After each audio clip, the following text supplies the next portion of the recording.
এতিয়া আমি ডিফু থানাত আহিছোঁ এছ চি মৰ্চাৰ কাৰ্বি আংলং জিলাৰ এছ চি মৰ্চাৰ কাৰ্বি আংলং জিলাৰ হৈ ঠিক আছে ইয়াতে আমি আপোনাৰ ৰাহুল গান্ধীৰ এগেইনষ্টত কেছ দিবলৈ আহিছোঁ কাৰণ কি ৰাহুল গান্ধী যেনেকৈ বাহিৰত গৈ আমাক এটি অপমান কৰি থাকে এছ টি OBC আৰু এছ টি সিহঁতৰ যেতিয়া চৰকাৰ আহিব তেতিয়া আমাৰ ইয়াতে আহি সিহঁতে বোলে কি আমাৰ এছ টি OBC আৰু এছ টি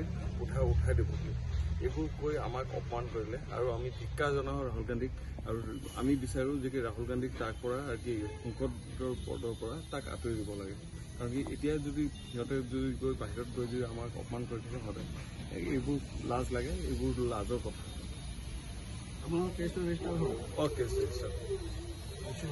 কেছ হ'ল কেছ কপি আছে আমাৰ কেছ নম্বৰ কিবা দিয়া নাই আমাক জাষ্ট হেৰি কৰি আমাক দিলে আপোনালোকৰ আমি কাগজকেইটা দি আছোঁ ৰাহুল গান্ধীয়ে এই বিষয়ে ক'ত উলিয়াইছিলে এইটো বাহিৰত কৈছে তেওঁ কিয় বুলি মন্তব্য কৰিছে কৈ আছে যে কি আমি যদি আমি চৰকাৰত আহোঁ তেতিয়া আমি আপোনাৰ হেৰি কৰি দিম এছ টি OBC আৰু এছ টিৰ যিটো কথা আছে এইটো উঠাই দিম